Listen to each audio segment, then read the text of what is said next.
Chapter 10. Closing Experiences and Our Journey to Arabia. Our work here is finished for the present, said Saint Germain as the singing came to a close. Let us now go to the great chamber and dine. We had just become seated at the table when Daphne appeared at the great organ and Ariane stood beside her with a most wonderful violin. They began to play, and a soft globe of iridescent light formed near the ceiling, out of which came a most glorious tenor voice singing, "In the name of Christ we reign," whose melody and lyrics were tremendously inspiring. Saint Germain felt the question in our minds as to who the singer was, and in answer to our thoughts, replied, "You shall one day see this cosmic singer face to face." Daphne greeted the children rapturously and asked the quartet to sing to the accompaniment of the organ and violin. We enjoyed a glorious hour after the music by renewing our acquaintance with those present, some of whom we were to meet again in the Far East. It was nearly daybreak by the time the other guests had gone and we five were alone with Saint Germain. "Retire now," he said, "and get your needed rest so you may return home tomorrow afternoon." The next day the bell awakened us at 11 o'clock, for we were to meet with our beloved master in the great chamber.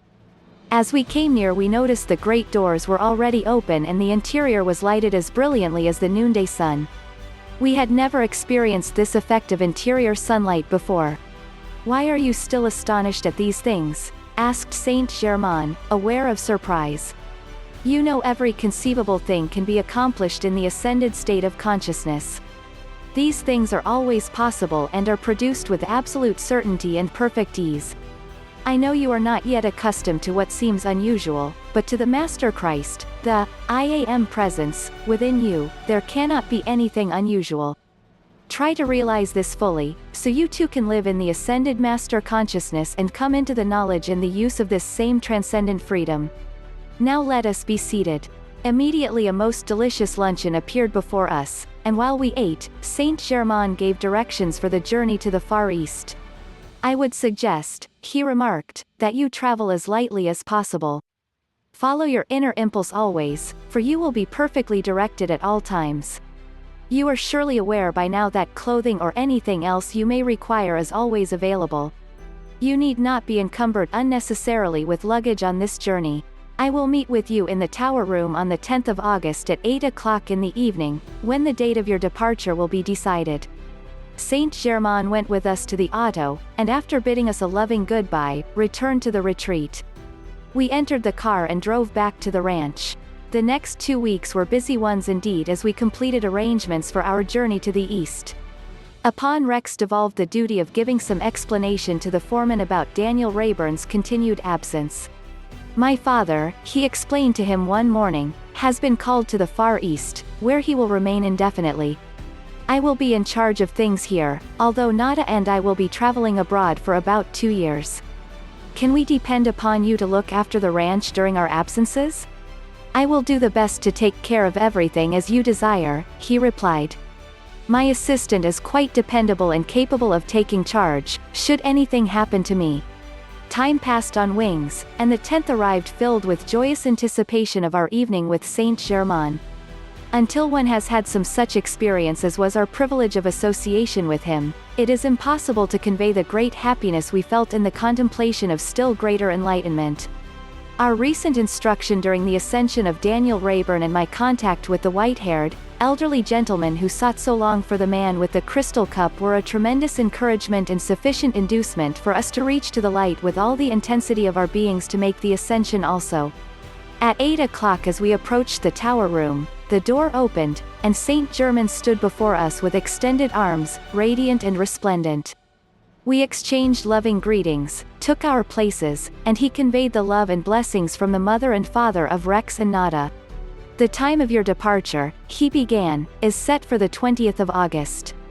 I think it would be well if Rex, Bob, and this brother," nodding to me, "make one more trip to the mine before leaving for the East in order to give strength and encouragement to the Livingstons. I had not intended this when you left the mine, but I think it the part of wisdom to see them once more. Gaylord will meet you in Paris near the end of October as soon as he finishes his work in South America. Now I have something else to tell you.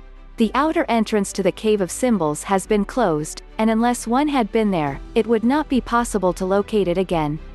Certain individuals did discover it and were planning to take a research party there. It has been necessary to prevent that. You see, beloved ones, we have all power and limitless means within our control by which to guard and protect whatever needs our protection. I will give you certain instructions for your immediate use, and then I must leave to meet with the South American branch of the Great White Brotherhood. After indicating what was needed, he raised his hand in blessing, and with a radiant smile, was gone. Bob's enthusiasm kept pace with his advancement. It was one of the most wonderful things I have ever experienced to observe how his intense longing for the full ascension focused his attention upon the light, with uninterrupted joy and determination.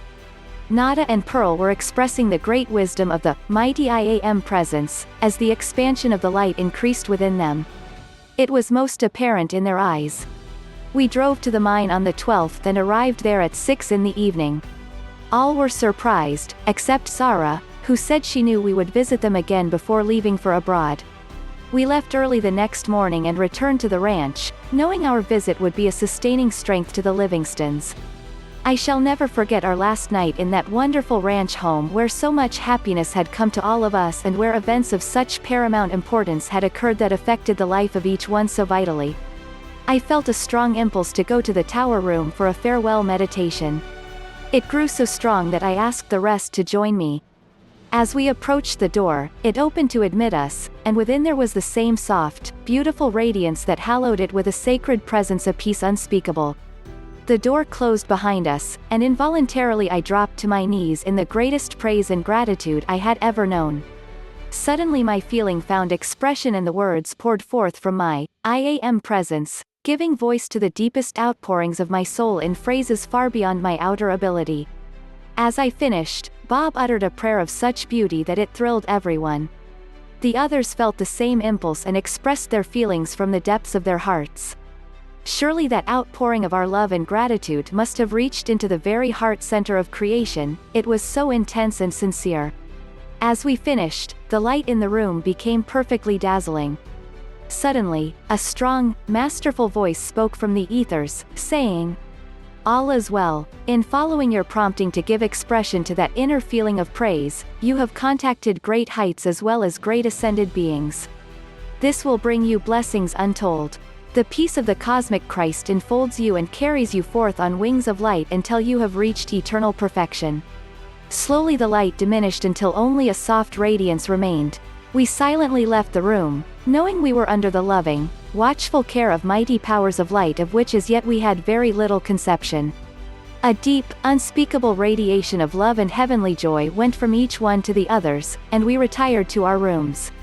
We left by train early the next morning and arrived in New York a few days before we sailed. While enjoying many things of interest there, we felt a tremendous inner appreciation for the Statue of Liberty. "What a wonderful symbol that is," said Nada, "and how few ever stop to realize what it means. It is really a focus of spiritual power guarding the 191 shores of America. The torch held high represents the light of the mighty I Am presence, which reveals the way and sends its rays of love and peace unto all mankind. The majesty and power of the figure itself is a marvelous expression of the great presence which carries the light, and not only guards and sustains America, but all of mankind who truly seek the light. It is as though the spirit of America held the light high in silent greeting to the figure of the Christ that stands high on the towering Andes in South America. Little is known of the mighty power that caused the Statue of Liberty to be placed where it is, and why the figure of Jesus occupies its high pinnacle in the southern hemisphere. These are not accidents or the results of blind chance, for there is no such thing anywhere in the universe. What seems so to the intellect is but the lack of understanding of the law of the universe. You may be sure that these figures placed at these particular points give indication of the service which both continents will give to the rest of the world. At 4 o'clock in the afternoon of the 28th, we boarded the SS Majestic, truly a floating palace. The tugboat towed her out towards the open sea, and as she began to plow her way through the mighty deep, we stood watching our goddess of liberty fade from view. We went down to the dining room at the first call for dinner, where we had reserved a table for 6, expecting of course that our party would be alone. We had just finished ordering when the steward brought a beautiful young lady to our table. As I looked up, imagine my astonishment when before us stood the pupil of the head of the council in France at whose home we had spent a week before returning to America with the Livingstons. It was she whom I had first contacted as the veiled sister, and who was Gaylord's twin ray. She greeted me cordially, and as I turned to present the others, said, "You may call me Leto." After greeting her, they expressed their great joy and delight for her presence. "I have come," she explained, "to take you to our home in Paris, which my master wishes you to make your home while abroad. It will make him very happy to extend his hospitality to you all." We joyously accepted his invitation, knowing it to be part of the divine plan Saint Germain had arranged for us. To add to our happiness, we found her suite next to that of Nada and Pearl. When opportunity offered, I explained to the others that this little lady, who looked not more than 17, had used her present body over 300 years. I almost strained the credulity of my friends in spite of all Saint Germain had said and done, that they might become accustomed to the great truth and reality of the ascended masters and their work. The first evening we sat on deck completely at one with the great peace of the deep, for it was calm as a mirror, silvered by the beauty of a full moon. The next evening we spent in our suite listening to the instruction given by Leto. She explained how to lay the body down, leaving it consciously and at will. It was the simplicity and clearness of her explanation that made all comprehend everything so clearly and realize something of the possibilities of the attainment before us. "This training I am giving you," she said, "is most efficient, and I will show you proof of it tomorrow evening." In Leto's radiation everything seemed simple, clear, and easy of accomplishment, for all imperfection or human creation was instantly consumed on entering her presence. Our joy and gratitude were very great when we heard that she was to instruct us during the entire journey. Again we marveled at the way all was prepared ahead for us by the mighty IAM presence, working through the glorious ascended masters. This is their activity for unto the student when he enters sufficiently into the light, the great ascending stream of life where his eternal freedom always exists.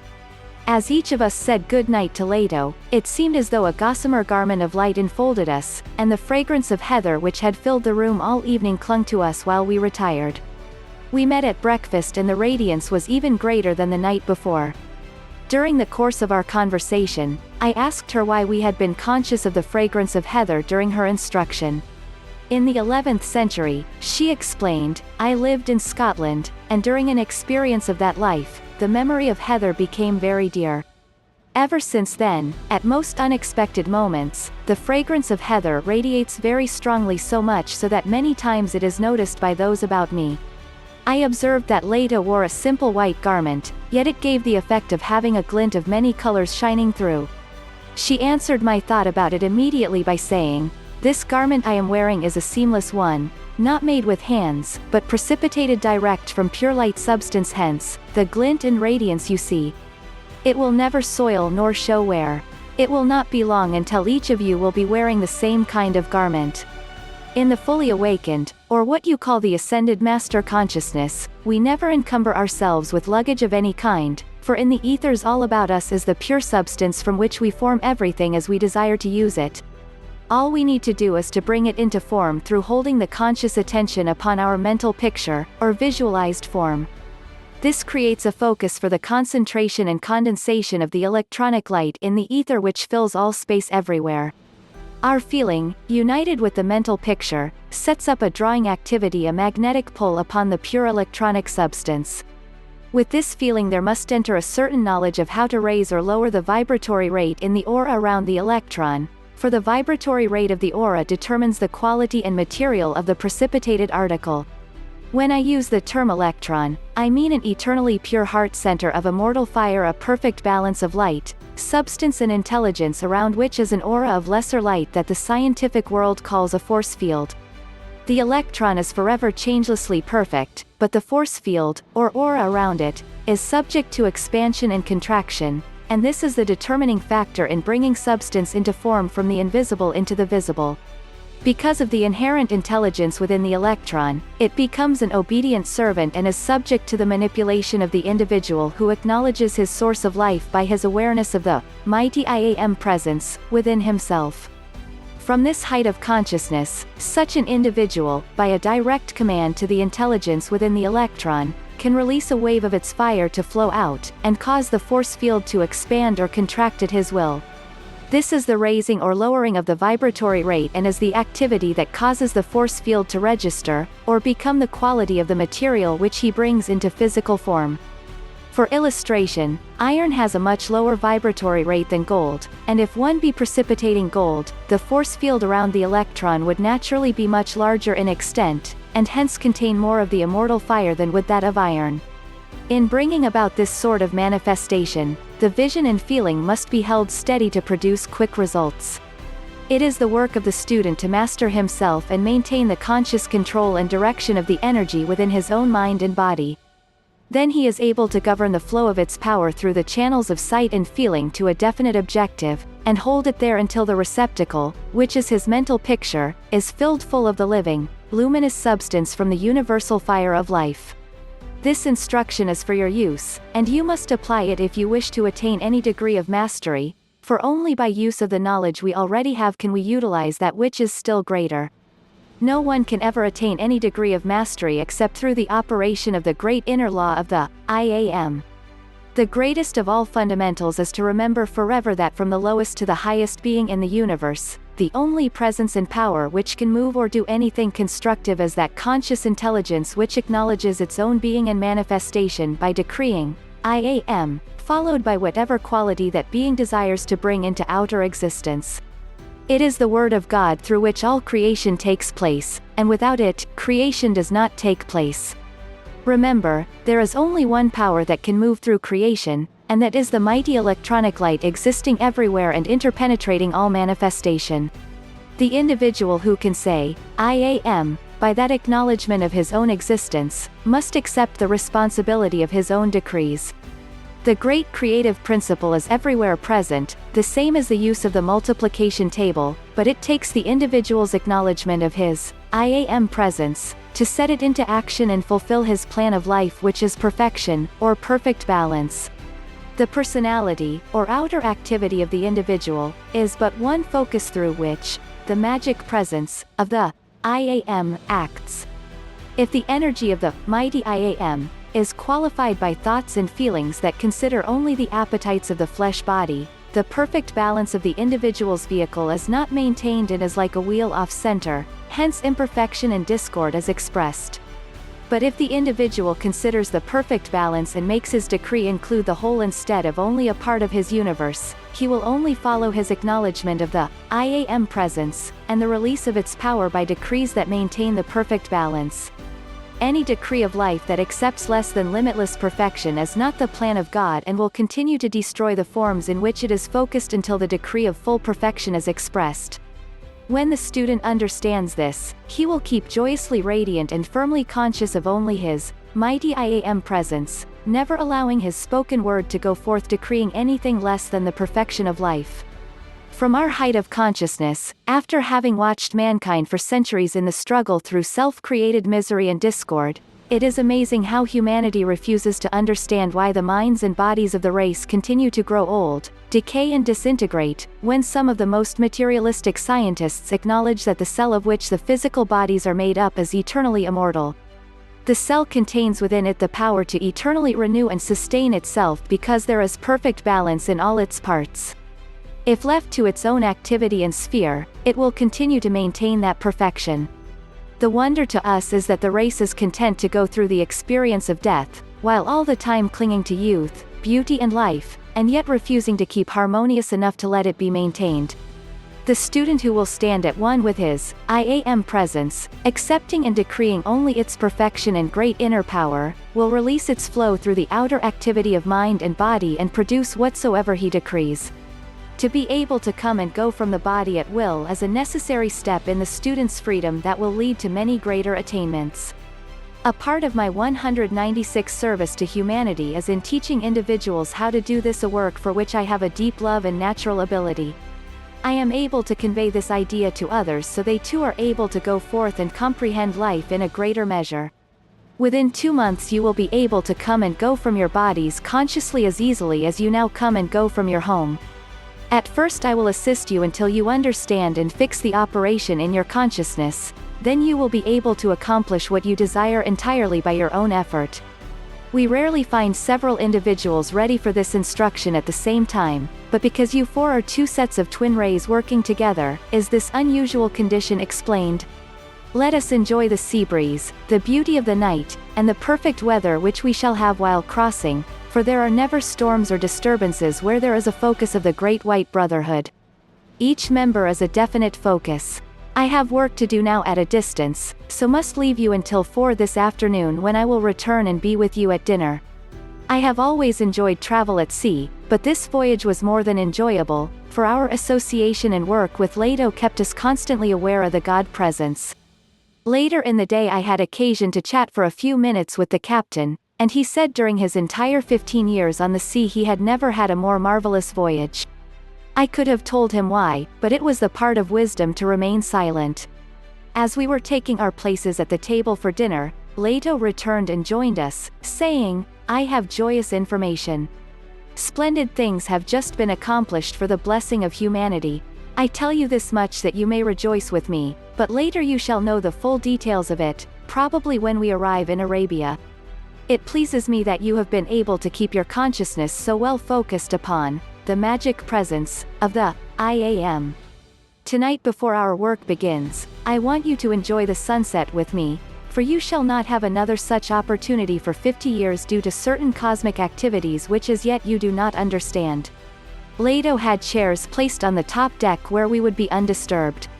When we were all comfortably seated, she continued, "You remember that beloved Saint Germain said to you, 'The sun of this system is to the whole system what the heart is to the human body, its currents of energy being the bloodstream of this system of worlds, the ether belt around this earth, being the lungs through which the currents of energy, constantly pouring forth, are ever purifying the body of the earth. The sun is also the head, or father of this system, through which this mighty energy is constantly generated by the mighty intelligence focused there from glorious ascended beings who have charge of and govern that activity. The sun is not hot as scientists think. It is as cool and 1,000 times more refreshing than the gentle zephyrs of the most delightful summer evening. It is only as the sun's currents of energy pass through the ether belt of the earth that they become heat. The sun is the electronic pole, and the earth is the magnetic pole. The ether belt is the element through which the currents are diversified. The Christ mind is embodied in great beings upon the sun similar to the way it is here on earth. Always keep this in mind. God sent forth his rays individualizing himself in order to govern, regulate and direct his activity through self-conscious beings. That is why we, as the sons of God, are given free will choice. By recognizing and accepting fully this mighty God power, love, and intelligence anchored in us, we become able to express more and more of the full power of God in conscious action. Only the most advanced students realize there are mighty beings as much beyond the Lord of the Earth as the Lord of the Earth is beyond the ordinary mortal. Now, each of you, withdraw the consciousness from your body and place it fully upon the sun. Partly close your eyes and then wait. We sat very still for almost 20 minutes and then went forth as a group, Leto leading the way. She became dazzling and radiant. Deeper and deeper we entered into the intense light of that great focus of cosmic light, and presently became aware that we were approaching the globe itself. The radiance which it emitted gave one a feeling of great exaltation with a glowing sensation of peace and power. The nearer Leto drew, the brighter became her radiance. We then approached a magnificent city called the City of the Sun. Within it were wonderful, perfected beings like ourselves, except their bodies were slightly larger than those of our humanity, but their radiance and beauty were transcendent beyond words. Presently we found ourselves receding. The glorious city began to fade from view, the indescribable light grew less, and then we heard Leto speaking, commanding us to return with her. With a sudden shock, we were conscious again of our physical bodies. "A grand success," she said smilingly. "I have brought this about that each may bear witness to the others of what you have seen, for in this is tremendous strength. The concept which mankind has that the sun is a focus of great heat is absurd and infantile. The truth is that the tremendous rays of energy which it sends forth to its system of planets are not heat rays at all, but rays of electronic energy which only become heat as they contact and penetrate the atmosphere of the Earth. The atmosphere surrounding our planet is a force field produced by the rays of magnetic force sent forth from the center of this planet, and when the rays of electronic energy from the sun touch these, we have the phenomena in our atmosphere that we call heat and light from the sun. We enjoyed the twilight on deck until 7:30 and then went to Leto's stateroom. We took our places in 5 reclining chairs which she had provided for our use, in which the body was perfectly poised and at ease. Then Leto began her instruction. "Focus your attention on the heart for a moment," she explained. "Then raise it to the top of the head. Keep it there without change and let the following be your only thought. Mighty I am presence which I am, now take charge in full mastery of this body. See that I go and come from it consciously and at will. Never again can it bind me or limit my freedom." It could not have been more than 3 minutes until we stood before our bodies, free, consciously free in bodies of substance, but finer than that of the physical body. In these we were more clearly alert and free than we had ever been in the physical. "Come with me," said Leto, and instantly we passed out of the room over placid waters and went direct to her home in Paris. We saw and greeted her master. Then we continued our journey to the home of the Brotherhood in Arabia, which we visited later. When we returned near our bodies, she spoke again. "Wait, we are going to do this consciously," she directed. She went to each body as it lay in the chair and touched the forehead. Immediately the body stood up, yet looked as if asleep. Then she gave the necessary direction, which I may not give here, and we were again fully conscious in our bodies. The whole experience was different from anything we had ever lived through before, and it left us with a certain indescribable confidence that we could do it again. We tried to thank her, but she raised her hand for silence.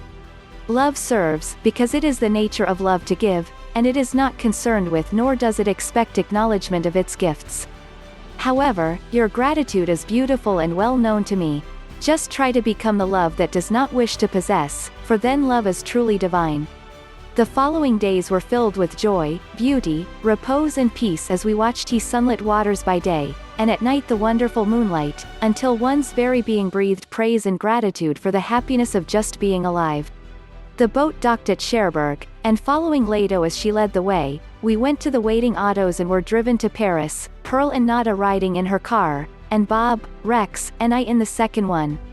When we arrived at her home in Paris, her master greeted us in his gracious, courtly manner. "It is our great joy," he said, "to have you make this your home as long as you wish, and we want you to feel just as free to come and go as if you were in your own home in America." The next few days we spent with these blessed masters, learning many wonderful things and receiving some insight into the marvelous work of the Great White Brotherhood. Its stupendous power, inner working and accomplishment simply stagger the intellect of one unaccustomed to this kind of knowledge.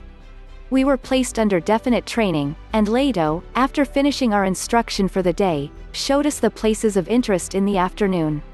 Not a moment was wasted, as she said we were to leave soon for Arabia and that she expected the call within a week. While visiting the Louvre, Leto showed us a painting by a young artist who had painted a picture called "The Union of Two Souls." It was intended to portray the union of the twin rays and was a marvelous conception, a wonderful work of art. "We are watching," she said, "for an opportunity to see if this artist can be awakened to the inner wisdom after having received such an interpretation of his idea." In the midst of his work he unknowingly shut the door to the inspiration he had received at the beginning, and my master, seeing the need, gave the necessary assistance which re-established his contact with his divine inspiration and enabled him to complete the picture. It was unknown, of course, to him, but the marvelous painting you see before you was the result. Often an artist, musician, writer, inventor, and many other individuals doing creative work are given such assistance from the ascended masters of which those receiving the help know nothing. This sort of activity is one way in which we work impersonally. We attended one meeting of the Great White Brotherhood to which members came from all over the world, among them being Gaylord's friend whom I had met when Gaylord was abducted to Paris. It was a never-ending source of joy to know of the important work being accomplished by the members of the Great White Brotherhood, entirely unknown to the outer world.